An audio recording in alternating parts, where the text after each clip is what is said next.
મુખ્યમંત્રી ભૂપેન્દ્ર પટેલની અધ્યક્ષતામાં મળેલી કેબિનેટ બેઠક પૂર્ણ થઈ છે। કેબિનેટ બેઠક બાદ પ્રવક્તા મંત્રી જીતુ વાઘાણીએ માહિતી આપી। ઇનામી જમીન સંદર્ભે લેવાયેલા નિર્ણય પર અભિનંદન આપ્યા। ખેડૂતોને ખૂબ ફાયદો થવાનો છે તેમ પણ તેમણે જણાવ્યું છે। જળ સંચય અભિયાનને લઈને પણ આ બેઠકમાં ચર્ચા કરવામાં આવી। 21 ફેબ્રુઆરીથી જળ સંચય અભિયાન શરૂ થશે તેમ જણાવ્યું છે। 206 ખાસ નાણાકીય ગ્રાન્ટ ગુજરાતને મળી છે। ઓનલાઈન ફેસલેસ સેવાઓ કરવા મુખ્ય સચિવને સૂચના આપી છે। 1 એપ્રિલથી પ્રમાણપત્ર ઓનલાઈન મળી જશે। ભારત સરકાર પશુપાલકના હિતમાં કામ કરે છે તેમ જણાવ્યું। કોંગ્રેસને જે કહેવું હોય એ કહે, ભાજપ સરકાર પ્રજાના હિતમાં કામ કરે છે।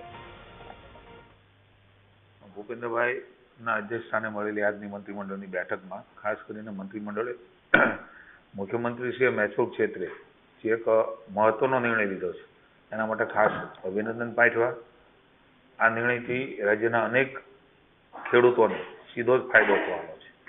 આપ સૌ પણ જાણો છો કે આ નિર્ણયથી જે જમીન રિગ્રાન્ટ કરી હોય કે કરવાને પાત્ર હોય પણ રિગ્રાન્ટ ન થઈ હોય તેવી જમીન સરળતાથી નિયમબદ્ધ થઈ શકશે અને જંતીના પ્રવર્તમાન જે ભાવ છે એના 20%થી કબજા હકની રકમ ભરીને આ પ્રકારે સરળીકરણ થવાનું છે। સુજલામ સુફલામ જળ અભિયાન યોજના એ 21 ફેબ્રુઆરીથી શરૂ કરવામાં આવે, જેનો ફાયદો એ થશે કે જે પ્રકારે ક્યારેક વાતાવરણના કારણે વહેલો વરસાદ ગયા વર્ષે ખૂબ વહેલો આવી ગયો હતો, તો એના કારણે આપણા તળાવો એ ઊંડા ઉતરી શક્યા નહોતા।